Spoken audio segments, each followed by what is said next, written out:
We are live. So I have Aaron, Dave here, and we're going to talk about, does your company have an email policy? And the reason why we're talking about email again is because we've had clients that have gotten attacked, and we want to, serious consequences. Number one. Yeah, we want to make sure that you have some kind of policy in place. But before I do, make sure you get on our newsletter so you get updates and stuff like that, warnings, whatever, about other attacks that are going on, or production, or well, what's the word I'm looking for? Well, whatever. Technology, the IP industry doesn't sleep. Cybersecurity certainly doesn't sleep. So the best thing you could do as a business owner is subscribe to the newsletter and learn more. Help yourself, help your business do better. Productivity is the word I was looking for, because I do share productivity tips. So your employees couldn't subscribe too. Yep. All right. So company policies for email. We have some ideas for you. Number one, emails are for business use. Yes. Anything to say on that? That's it, right? It says it all. Well, I think the rest of the don't do personal emails. Yeah, the rest of the points we're going to make are more important. Well, no, they kind of just like pigtail off of this, that they're for business use, right? First, last, and always. You know, you're not to waste your time on your company email server, program, whatever you want to call it. Doing personal shopping. Well, okay, yeah. And don't waste your company's time doing personal stuff, right? I mean, right? So, and as part of that, number two, emails are the company's property. Yes. So, number one point here, expect no privacy. You know, and you might think that's not fair, but I think most people realize that I'm paying you. That's my mail server. I pay for the mail server too. So the email account. It's my property. It's my property. Yeah. And if you're doing something illegal on it, I could be responsible too. So don't give me a reason to look at your emails. Right. Yeah. But I have the right to, because I have every right to. Yeah. And I have an obligation to protect the rest of my employees' personal information, the company's data, et cetera, et cetera. So work only. Okay. I don't really have a ton to add to that. Well, I mean, I guess in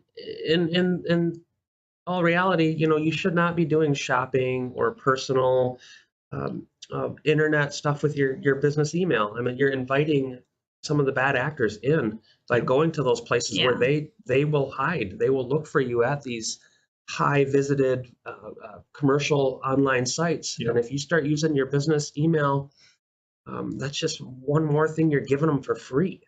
You know, right? And it's not under the security umbrella either. Correct. Because it's outside of the company policy that we're talking about right now. Inviting strangers into your business. And yeah. Your business is very keen, and they don't want you to do that. So number three, it goes right into that, is, do you have a security policy for your network and your email? So we wanted to talk about that because a lot of, 90-some% of attacks are from phishing, and phishing is an email. Suspicious emails. We've talked about it before. If you go back on our YouTube channel, we have a video. What's it? Probably several. Yeah, several videos about how to look at your emails really close and spot the phishing attempts. But a couple of examples. You know, you're not going to get emails from your boss asking for personal information. You know, if your boss is emailing you for personal information, man, I'd probably look for another job, actually, you know, if that were the case. So, and it's verifying authenticity. Any little change in, you know, wire money here, change in this account, whatever, call them and verify. You may not realize that email you're getting isn't from your boss. It's from a man-in-the-middle attack, a business email compromise, where they've actually changed one letter in that email address. And said, oh, change of plans, wire it to this account. Yes. You should probably check first. If it's not company policy, right, that's what you should have a policy for that. anything over X dollars or whatever that has to be transferred, I can't do it by email. I need a verbal approval. Accounts payable with only one C in accounts Yeah. or something like that. Yeah. Right, right. And speaking of policies, a lot of insurance companies, cyber insurances, are saying that you have to have a policy for wiring money. Right. So, that's got to be part of your cybersecurity plan. Yes. Well, the man in the middle that Dave just referred to is classic for, hey, Ginny, the order is about to get approved. Here's the account number. Can you go ahead and just, push your end through? And the whole time, it's a complete fraud. It's the money is going someplace else entirely. Yeah. And by then it's too late. I personally saw this with my own eyes. It was crazy. What would happen if I got an email that was legitimate and I deleted it? Oh, would you be mad at me? Well, here's, further along here, I'll quit saying numbers, but further along here, we want to recommend having, like maybe some consequences in place, for not following the email policy. However, Dave has a point.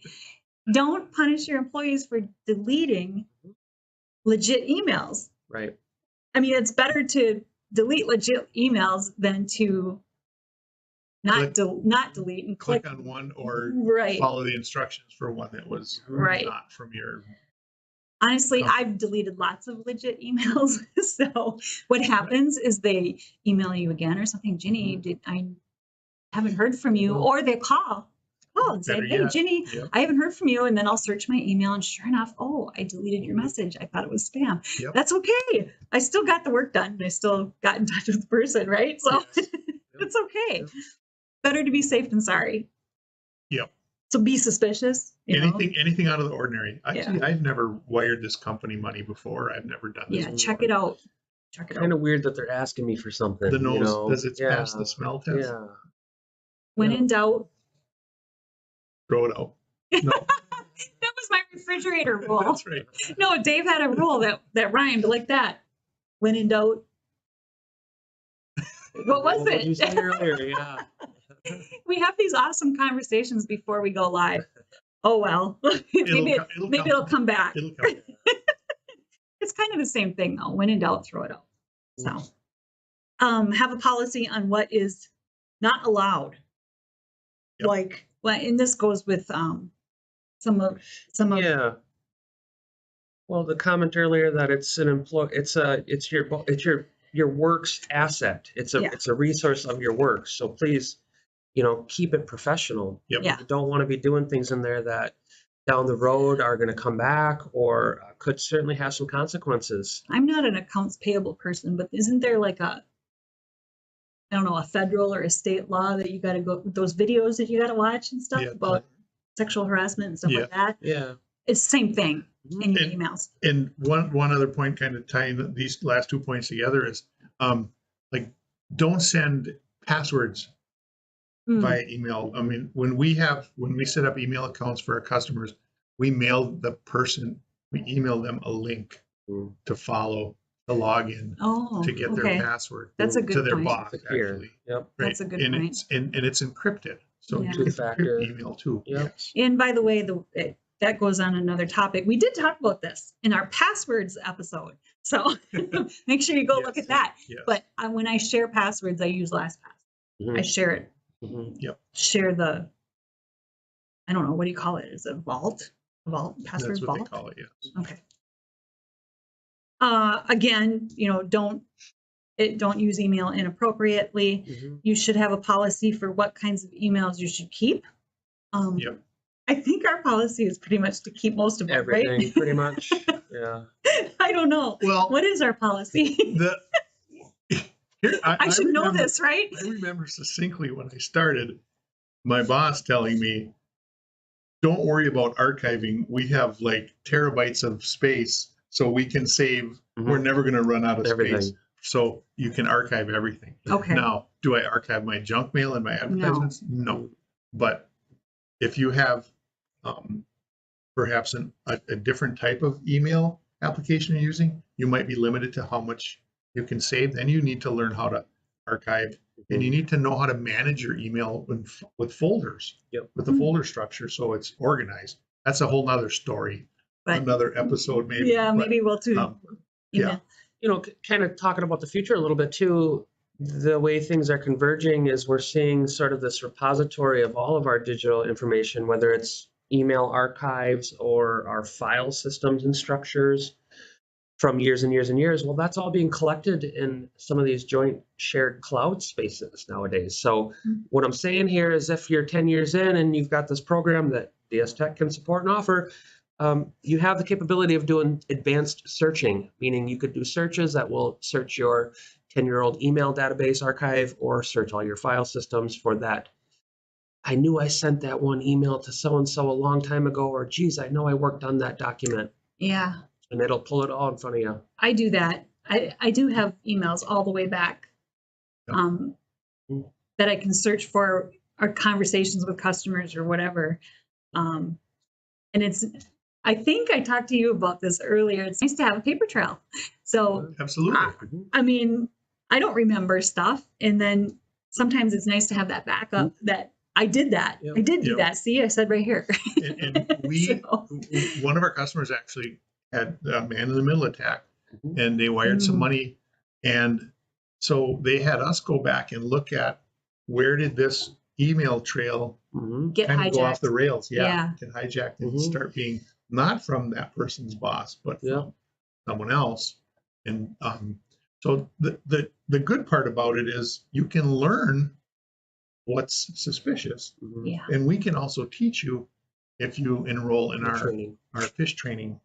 It's part of one of our levels of managed services. Cool. I was going to say that at the end. I'll just say it again. Okay.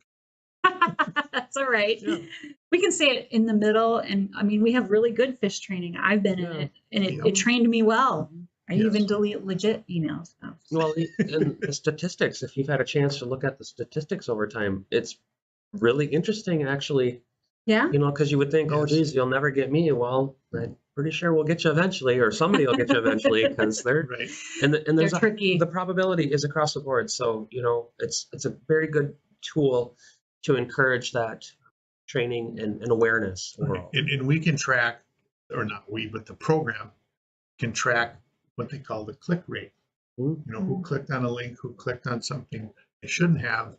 And if you look at over time, when we start the program, the first month or two, it's generally in the 30-some% range and drops down to below 5%. Once the training, that's awesome. And then the word gets around in the office that I got burned. I had to watch a video because I clicked on something I shouldn't have. Yeah. That's good stuff. Yes, that's definitely ask us about it. You can sign up for our newsletter or email security@dstech.net. Yeah, it's literally less than $2 a month, I believe, per user. Yeah, so it's good stuff. Yeah. A little bit more on email policy, etiquette, right? I mean, that kind of goes along with using it appropriately, having a professional signature, picture, stuff like that. Your quality of work and life. What we mean by that is, we kind of make it a policy to check your email maybe twice a day, right? Yeah. I have a bad habit of checking it a lot more, but but don't be that person who sends out emails at midnight and expects people to reply to them before they start work the next day. No. You know, everybody knows someone like that. Shut off your work. Closure. Close it. You know, you have your work life and you have your family life. Right here. Limiting use of email after hours. Yeah. We already talked about consequences, so you know, just don't punish them for deleting. And then make sure that your employees are aware that there is an email policy and why there's an email policy, right? Yeah, an easy way to really help them understand it, or to help yourself understand it, is if your business deals in information technology, data, and you have an email system, well, an email is really no different than information technology and data. They're really all one of the same. So if you're going to invest in protecting your data, your information, well, your email is part of that. So just protect it all. Yep. Yeah, absolutely. Yes. Is that all right? The one point I was going to make was also is don't give your company, your IT people, they don't want to read your email. Trust me. Yeah. They got other things to do, right? So don't give them a reason by sending offensive or inappropriate or non-work related emails to people's work addresses, email addresses, Mhm. or sending it or having your friends send them to you, because that used to happen a lot at one of my previous jobs where I was involved in filtering the emails. Just, hey, if you want to send this to me, send it to my, my personal email account. Mhm. It's easy to set one up. Yeah. Easy. Just go to Gmail or Yes. LiveMail or Outlook.com. I mean, Yeah. there's lots of them. So, Very, very. or if you want your own, just pay for a domain and then you got an email, right?